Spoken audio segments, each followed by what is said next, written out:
Students, welcome back to अंदर video. अगर आप लोग BS 6 सेमेस्टर में हैं और इंग्लिश लिटरेचर पढ़ रहे हैं तो इसकी न्यू बैच की क्लासेस हम स्टार्ट कर चुके हैं ऑल यूनिवर्सिटी के लिए। तो आज की वीडियो में हम इंग्लिश लिटरेचर के पेपर नंबर 2 का यूनिट नंबर 1 पढ़ने वाले हैं। और देखिए, यूनिट नंबर 1 पर ऑलरेडी हमने पार्ट 1 की वीडियो अपलोड कर दी है, जिसमें मैंने आपको an introduction to media and journalism के बारे में पढ़ाया एंड मीडिया एंड सोसाइटी के बारे में पढ़ाया है। यहाँ पर एक बात और आपको बताऊंगी, इंग्लिश लिटरेचर के पेपर नंबर 2 में आपका 2 पेपर ऑप्शनल होता है, यानी कि आप मीडिया एंड जर्नलिस्टिक राइटिंग वाला पेपर पढ़ें या आप चाहें तो literatures in film and media studies ये वाला पेपर पढ़ें। तो दोनों में से जो भी पेपर आप पढ़ रहे हैं, दोनों की क्लासेस हम चैनल पे करवा रहे हैं। तो जो बच्चे हमारे मीडिया एंड जर्नलिस्टिक राइटिंग वाला पेपर इंग्लिश लिटरेचर के पेपर 2 में पढ़ रहे हैं तो उनके लिए ये सारी क्लासेस होंगी, क्योंकि आप लोग अपना सिलेबस देख लीजिएगा। आपके यूनिट नंबर 1 में आपको यही टॉपिक पढ़ना है। देखिए, an introduction to media and journalism, media and society, principle of mass communication and journalism, tools of gathering information, misinformation and disinformation. तो आज हम principle of mass communication and journalism, tools of gathering information and misinformation and disinformation ये सारे topic पढ़ने वाले हैं, जो कि यूनिट नंबर 1 का पार्ट 2 है। पार्ट 1 की वीडियो अपलोड है, तो आप देख लीजिएगा कि मीडिया क्या है, सोसाइटी क्या है, जर्नलिज्म क्या है। तो देखिए, सबसे पहले हम जानेंगे मीनिंग ऑफ मास कम्युनिकेशन। मास मतलब होता है जन, कम्युनिकेशन मतलब होता है संचार। तो जन संचार हिंदी में कहते हैं मास कम्युनिकेशन को। तो सबसे पहले ये जान लीजिए कि मास कम्युनिकेशन होती क्या है। Mass communication is the process of sending information, ideas और messages to a large number of people through various media channel. देखो, मास कम्युनिकेशन यानी कि जन संचार इज द प्रोसेस, एक प्रक्रिया है, ऑफ सेंडिंग यानी भेजने की, इंफॉर्मेशन यानी सूचना, आइडियाज यानी विचार और मैसेजेस यानी संदेश, टू ए लार्ज नंबर एक बड़ी संख्या में, लार्ज मतलब ज्यादा, नंबर संख्या, ऑफ पीपुल लोगों की। तो जन संचार यानी मास कम्युनिकेशन एक ऐसा प्रोसेस होता है जिसमें एक बड़ी संख्या में लोगों तक कोई भी इंफॉर्मेशन, आइडियाज, मैसेजेस को सेंड किया जाता है थ्रू वेरियस मीडिया चैनल, किसी भी मीडिया चैनल के माध्यम से। मीडिया चैनल का मतलब क्या होगा, चाहे न्यूज़पेपर के माध्यम से, मैगजीन्स के माध्यम से, television, radio, social media apps, ये सब क्या है, मीडिया के चैनल्स हैं, माध्यम हैं। तो उनके थ्रू किया होता है, ज्यादा लोगों तक कोई भी मैसेज सेंड हो जाता है, तो वो होता है जन संचार। जनसंचार वह प्रक्रिया होती है जिसमें किसी भी सूचना, विचार या मैसेज को जनसंचार के माध्यमों के द्वारा बड़ी संख्या में लोगों तक पहुंचाया जाता है। अब देखिए, पहले के टाइम में तो ये सोशल मीडिया ऐप्स थे नहीं कि अगर कोई भी न्यूज डालनी हो तो एक बार अपलोड कर दी तो ज्यादा से ज्यादा लोग देख लेंगे। लेकिन आज के टाइम में क्या है, सोशल मीडिया पर अगर अपलोड कर दिया जाए तो मिलियंस की संख्या में लोग उस न्यूज को एक साथ देख लेते हैं। इससे क्या हो रहा है, ये मास कम्युनिकेशन ही तो है जिसमें इतने ज्यादा ऑडियंस एक साथ जुड़े हुए हैं।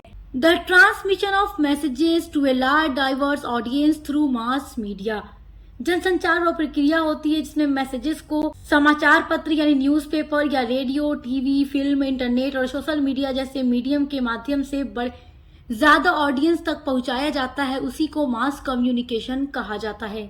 देखिए, आपका नेक्स्ट इंपॉर्टेंट टॉपिक है, this channel include in mass communication, यानी मास कम्युनिकेशन जिसमें ज्यादा ऑडियंस एक साथ जुड़ी होती है, जिससे कि कोई भी बात, कोई भी न्यूज, कोई भी सूचना, इंफॉर्मेशन एक साथ उन सबको पहुंचा दिया जाता है। तो वो कौन कौन से चैनल हैं, कौन कौन से माध्यम हैं जिनके थ्रू ये सारी चीजें हो पाती हैं। तो newspaper and magazines, radio, television, films, internet and websites, social media platforms. Newspaper भी अगर प्रिंट हो जाए तो ऐसा नहीं है कि केवल एक व्यक्ति ही उसको पढ़ेगा, उसको लार्ज नंबर ऑफ ऑडियंस देखेंगे। मैगजीन्स को भी देखेंगे, रेडियो पर कोई न्यूज आ जाए या कोई सॉन्ग ही आ जाए तो ज्यादा ऑडियंस उसको सुनेंगे, टेलीविजन पर देखेंगे, फिल्म में भी देखेंगे। और इंटरनेट तो आज के टाइम में सबसे ज्यादा पॉपुलर है, सोशल मीडिया प्लेटफॉर्म सबसे ज्यादा पॉपुलर है और आज के टाइम में लोग सबसे ज्यादा इसी से जुड़े हुए हैं। तो ये सब चैनल्स हैं मास कम्युनिकेशन के। आपका next very very most important topic है प्रिंसिपल ऑफ मास कम्युनिकेशन। यहाँ से एग्जाम में लॉन्ग क्वेश्चन आता है, तो प्रिंसिपल क्या है मास कम्युनिकेशन का। अगर एग्जाम में आपसे कैरेक्टरिस्टिक्स ऑफ मास कम्युनिकेशन पूछ दे तो भी आपका आंसर यही होगा। यहाँ पर मैं ये इसलिए बता रही हूँ क्योंकि कभी कभी क्वेश्चन घुमा कर आ जाता है और बच्चे नहीं जान पाते कि ये क्या पूछ रहा है। अगर प्रिंसिपल पढ़ के जाएं और पूछ दे एग्जाम में कैरेक्टरिस्टिक्स तो कंफ्यूज हो जाते हैं कि हम तो पढ़कर ही नहीं आए, बल्कि वही चीजें होती हैं, बस हेडिंग सही डाल के आपको लिख देना है। The principle of mass communication are the basic rules that explain how communication reaches a large audience. तो principle of mass communication are the basic rules, ये बेसिक रूल्स होते हैं दैट एक्सप्लेन, जो कि एक्सप्लेन करते हैं हाउ, कैसे communication जो है रिचेस पहुंचती है लार्ज ऑडियंस, ज्यादा संख्या में ऑडियंस तक।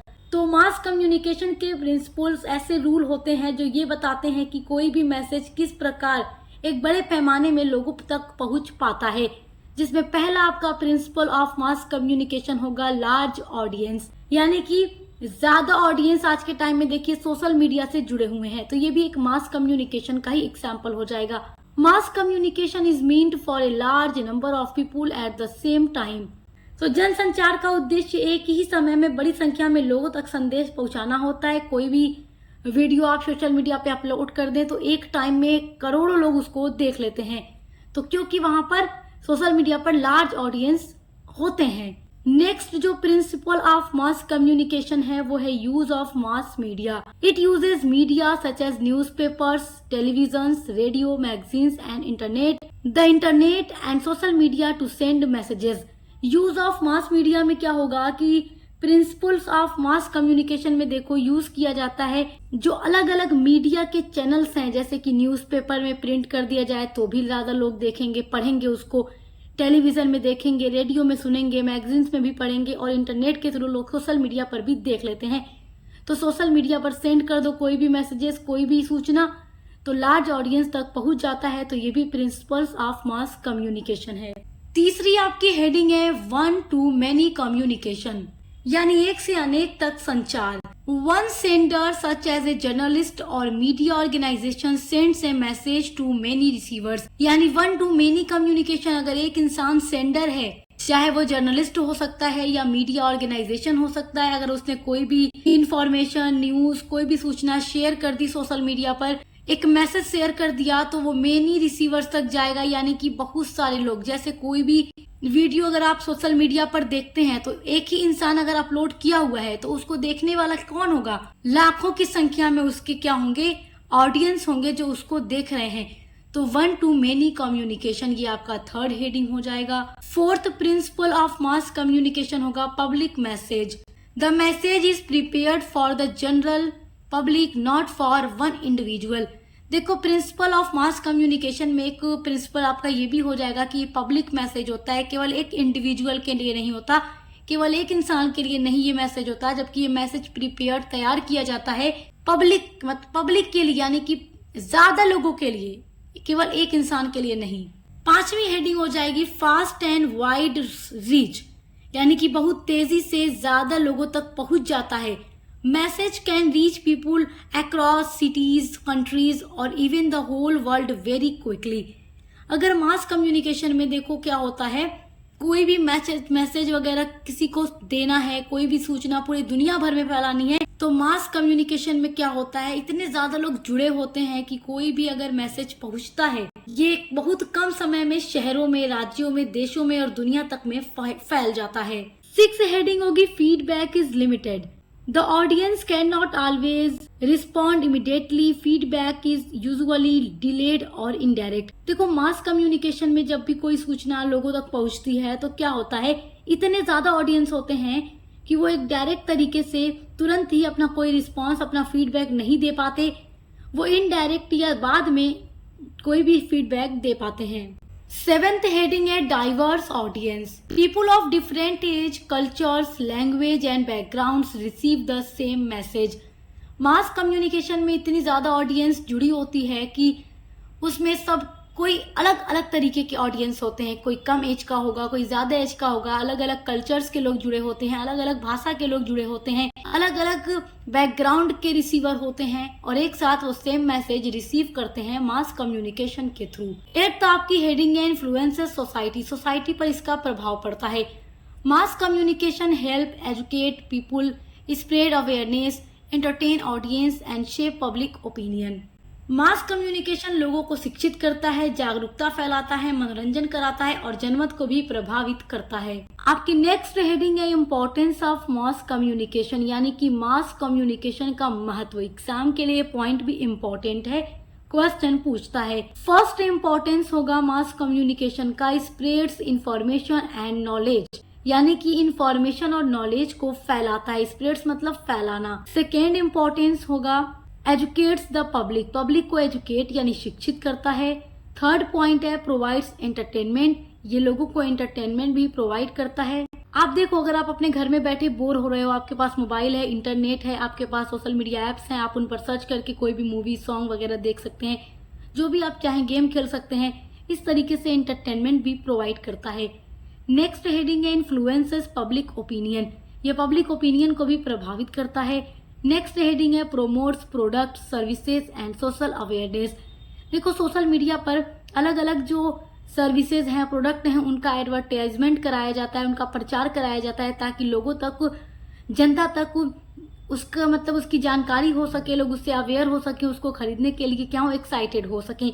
आप देखते ही होंगे मोबाइल में, जब भी आप कुछ भी देखते हो तो एड्स वगैरह आते रहते हैं, जिससे आपको अलग अलग चीजों के बारे में जानकारी मिलती है। आपके यूनिट नंबर 1 का जो नेक्स्ट टॉपिक है वो है main tools of gathering information. Main tools का मतलब कौन कौन से टूल्स हैं, कौन कौन से तरीके हैं ऑफ गैदरिंग। गैदरिंग मतलब इकट्ठा करने का, कलेक्ट करने का, इंफॉर्मेशन यानी सूचना को। आपके पेपर का नाम ही देखिए मीडिया एंड जर्नलिस्टिक राइटिंग है, यानी इसमें आप मीडिया और जर्नलिज्म के बारे में पढ़ते हैं, पत्रकारिता के बारे में पढ़ते हैं, जिसमें न्यूज को कलेक्ट किया जाता है, उसको बनाया जाता है, एडिटिंग की जाती है, उसको अपलोड किया जाता है, जनता तक पहुंचाया जाता है। तो उसको कलेक्ट करने का, उसको गैदर करने का, उस इंफॉर्मेशन को कलेक्ट करने का क्या क्या टूल है, किन किन टूल्स के थ्रू इंफॉर्मेशन को कलेक्ट किया जाता है, गैदर किया जाता है, इकट्ठा किया जाता है। तो पहला गैदरिंग टूल है ऑब्जर्वेशन, यानी कि अवलोकन। वॉचिंग पीपुल, इवेंट्स और situations carefully to collect information. Watching मतलब देखना, पीपुल लोगों को, इवेंट्स घटनाओं को, और सिचुएशंस को केयरफुली ध्यान से टू कलेक्ट इंफॉर्मेशन। ऑब्जर्वेशन में क्या होता है, लोगों को, घटनाओं को और परिस्थितियों को बहुत ध्यान से देखकर जानकारी प्राप्त की जाती है। तो पहला मेथड ये हो गया। सेकेंड मेथड जिससे इंफॉर्मेशन को गैदर किया जाता है वो है इंटरव्यू यानी साक्षात्कार। Asking question to a person to get facts, opinions और डिटेल्स। देखो, इंटरव्यू के थ्रू भी मतलब इकट्ठा की जाती है जानकारी, क्वेश्चन किया जाता है, जा जाकर लोगों से पूछा जाता है, फैक्ट्स को कलेक्ट किया जाता है, ओपिनियन और डिटेल्स, सारी चीजों को कलेक्ट किया जाता है इंटरव्यू के थ्रू भी। तीसरा मेथड हो जाएगा क्वेश्चनेयर, जिसको हिंदी में प्रश्नावली कहते हैं। A written list of questions that people answer, एक ये लिस्ट होती है क्वेश्चंस की जिसको लोग फिल करते हैं, भर करके उत्तर देते हैं। तो इससे भी जानकारी इकट्ठा की जाती है। जिस चीज के बारे में जानकारी इकट्ठा करनी होती है, उस चीज के बारे में क्वेश्चनेयर तैयार कर लिया जाता है और लोगों को बांट दिया जाता है, लोग उसको भर कर दे देते हैं, जिससे जानकारी प्राप्त हो जाती है। फोर्थ मेथड होगा सर्वे। सर्वे के माध्यम से भी जानकारी इकट्ठी की जाती है। Collecting information from a large number of people to know their views और ओपिनियंस। तो कलेक्ट किया जाता है इंफॉर्मेशन को फ्रॉम ए लार्ज नंबर, ज्यादा लोगों से, ऑफ पीपुल मतलब लोगों की ज्यादा संख्या से भी इंफॉर्मेशन कलेक्ट की जाती है। टू नो देयर व्यूज और ओपिनियन, उनके व्यूज क्या है, उनके ओपिनियंस क्या है, ये सब पूछ करके भी इंफॉर्मेशन कलेक्ट की जाती है सर्वे के माध्यम से। फिफ्थ हेडिंग है डॉक्यूमेंट्स एंड रिकॉर्ड्स, यानी जो डॉक्यूमेंट्स या रिकॉर्ड्स होते हैं उनके थ्रू भी जानकारी इकट्ठा की जाती है। Using books, newspapers, reports, official records and websites as sources of information. जो जिस चीज के बारे में जानकारी इकट्ठा करनी होती है, उससे रिलेटेड जो भी बुक्स होती है, या उससे रिलेटेड न्यूज़पेपर में कुछ छपा होता है, या उस चीज से रिलेटेड कोई रिपोर्ट होती है, कोई ऑफिशियल रिकॉर्ड होता है, वेबसाइट्स पर उसके बारे में जानकारी इकट्ठा की जाती है।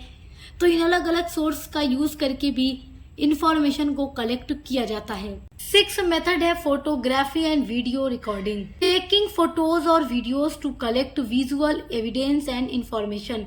देखिए, फोटो और वीडियो के थ्रू भी जानकारी इकट्ठा की जाती है, जो कुछ उसमें रिकॉर्ड हो जाता है। तो विजुअल एविडेंस यानी कि जो प्रूफ दिख रहा हो, उसके थ्रू भी इंफॉर्मेशन कलेक्ट किया जाता है। 7th आपका मेथड हो जाएगा ऑडियो रिकॉर्डिंग, यानी आवाज की जो रिकॉर्डिंग होती है। रिकॉर्डिंग कन्वर्सेशन, स्पीचेस और इंटरव्यूज फॉर एक्यूरेट इंफॉर्मेशन। एकदम एक्यूरेट इंफॉर्मेशन, सटीक जानकारी के लिए, सही जानकारी के लिए जो भी कन्वर्सेशन की रिकॉर्डिंग होती है या स्पीच जो रिकॉर्ड की जाती है, जो इंटरव्यूज वगैरह लिया जाता है, उसको देख कर उसको सुन करके भी इंफॉर्मेशन कलेक्ट की जाती है। 8th मेथड हो जाएगा आपका इंटरनेट एंड सोशल मीडिया, जो कि आज के टाइम में सबसे ज्यादा पॉपुलर है। Collecting information from websites, online news, blogs and social media platforms, यानी कि इंफॉर्मेशन को कलेक्ट करने के लिए वेबसाइट, ऑनलाइन न्यूज, ब्लॉग्स और सोशल मीडिया प्लेटफॉर्म का यूज करके भी जानकारी इकट्ठा की जाती है। तो ये सब है main tools of gathering information. I hope कि आप इसको समझ गए होंगे। आपके यूनिट नंबर 1 का लास्ट इंपॉर्टेंट टॉपिक है misinformation and disinformation. This is very important. देखो, मिस इन्फॉर्मेशन, डिस इन्फॉर्मेशन एकदम दोनों एक दूसरे से मैच करता हुआ आपको वर्ड दिख रहा है। और देखिए, इसमें गलती होती है इन्फॉर्मेशन को सेंड करने की, लेकिन दोनों में अंतर है। गलती दोनों में की जा रही है, लेकिन दोनों में अंतर होता है, डिफरेंस होता है, जो कि आपको बहुत ध्यान से सुनना होगा, क्योंकि एग्जाम के लिए इम्पोर्टेंट है। एग्जाम में क्वेश्चन पूछता है difference between misinformation and disinformation, इसलिए बहुत ध्यान से सुनिएगा। Misinformation and disinformation are both forms of false information, यानी कि ये दोनों ही फॉल्स यानी गलत इन्फॉर्मेशन का ही फॉर्म यानी रूप है। बट लेकिन they are differ in intent, लेकिन ये अलग है इन इंटेंट, इरादे में दोनों अलग अलग होते हैं। तो पहले हम मिस इन्फॉर्मेशन को समझते हैं। What is miss information? Miss information, जिसको हिंदी में कहते हैं भ्रामक सूचना, इज इनकरेक्ट और मिसलीडिंग इन्फॉर्मेशन, जो कि इनकरेक्ट यानी गलत और मिसलीडिंग इन्फॉर्मेशन यानी सूचना होती है शेयर, जो कि शेयर कर दी जाती है without the intention to deceive people, share it because they believe it is true. तो देखो, मिस इन्फॉर्मेशन एक ऐसी गलती होती है जिसमें कोई भी सूचना शेयर कर दी जाती है, इन्फॉर्मेशन शेयर कर दी जाती है, और शेयर करने वाले का इंटेंशन किसी को नुकसान पहुंचाना या धोखा देना नहीं होता, बल्कि अनजाने में वो शेयर कर देता है। मतलब उस शेयर करने वाले को ये लगता है कि जो सूचना वो शेयर करने जा रहा है वो बिल्कुल सही है, सच है, उसको इस पर बिलीव होता है और वो उस सूचना को शेयर कर देता है, और दर हकीकत वो सूचना गलत होती है। लेकिन यहाँ पर उसका इरादा, इंटेंशन किसी को हर्ट करना, किसी को धोखा देना नहीं होता। तो वही मिस इन्फॉर्मेशन होता है, ऐसी गलत सूचना जो कोई भी व्यक्ति शेयर कर देता है अनजाने में, वो नहीं जानता कि जो सूचना वो शेयर कर रहा है वो गलत है। आप देखिए, आपका नेक्स्ट पॉइंट है डिस इन्फॉर्मेशन, जिसको कहते हैं हिंदी में दुष्प्रचार। Disinformation is false information that is create and shared intentionally to deceive, confuse और मैनिपुलेट पीपुल। डिस इन्फॉर्मेशन भी एक गलत सूचना होती है जिसको शेयर किया जाता है इसलिए ताकि लोगों को धोखा दिया जा सके, लोगों को गुमराह किया जा सके। मतलब कि ये एक ऐसी इन्फॉर्मेशन होती है जो गलत है, लेकिन फैलाने वाला जानता है कि ये गलत है, मगर फिर भी उस सूचना को फैला रहा है, लोगों तक पहुंचा रहा है, ताकि लोग उस गलत सूचना से अवेयर रहें और लोगों को धोखा दिया जा सके। तो मिस इन्फॉर्मेशन, डिस इन्फॉर्मेशन दोनों में ही गलत सूचना शेयर की जाती है। मिस इन्फॉर्मेशन में अनजाने में गलत सूचना शेयर हो जाती है, और डिस इन्फॉर्मेशन में जानबूझकर धोखा देने के उद्देश्य से गलत सूचना फैलाई जाती है। तो आई होप कि आप समझ गए होंगे। तो आपका यूनिट नंबर 1 2 पार्ट में कंप्लीट हो गया। आई होप कि आप यूनिट नंबर 1 के सारे टॉपिक को बहुत अच्छे से समझ गए होंगे। इसी तरीके से हम आपके हर एक सब्जेक्ट की क्लासेस अपलोड कर रहे हैं और यूनिट को पूरा कंप्लीट करवा रहे हैं, एग्जाम की पूरी तैयारी भी करवा रहे हैं। तो चैनल को सब्सक्राइब करना मत भूलिएगा। Best of luck. अब मिलते हैं अगली वीडियो के साथ।